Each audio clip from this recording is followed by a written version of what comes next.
President Trump's tough talk seems to be having a major impact on foreign policy. Listen. North Korea best not make any more threats to the United States.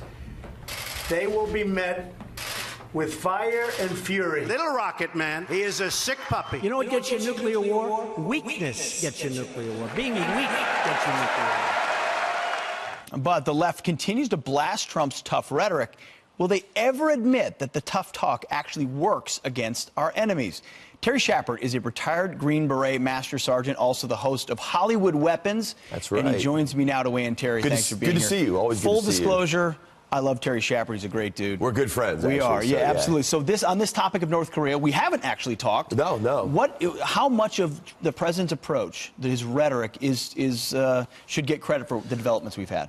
Well, he gets full credit for that as a president, but it's not just the talk, because I think your enemies, and you know this, we're both combat guys, your enemies will respect you if they think there's going to be action taken. Mm-hmm. So we saw in the previous administration lots of talk, all sorts of talk, and it was never backed up.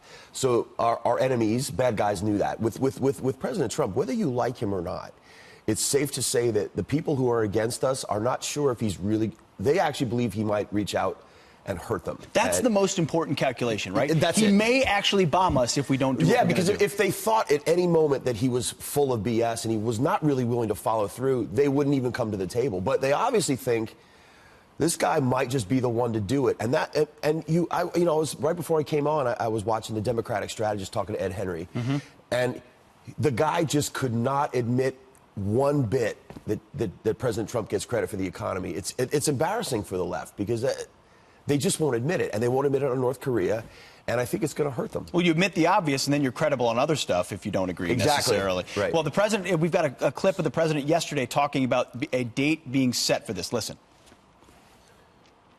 The trip is being scheduled. We now have a date, and we have a location. We'll be announcing it.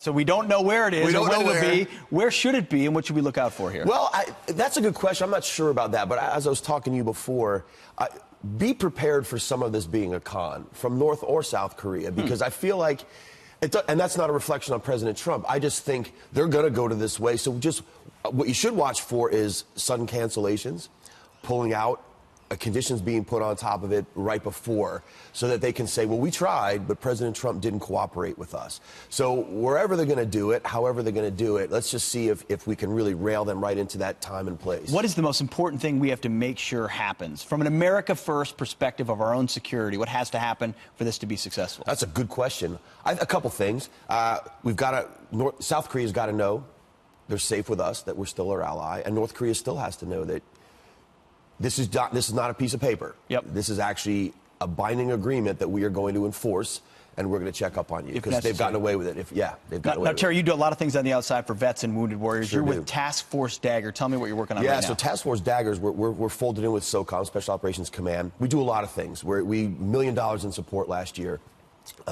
We do immediate needs. We lost a guy in Afghanistan. We need plane tickets.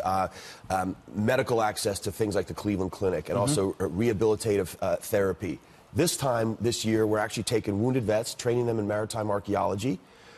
We have access to dive on the Arizona. No one gets to do that. Wow. En route to Saipan, we're going to excavate wrecks, bring back servicemen remains to their families. Vets bringing back service member remains of folks that haven't yet been recovered. Exactly. And that's an amazing effort. Not bad. The website is taskforcedagger.org.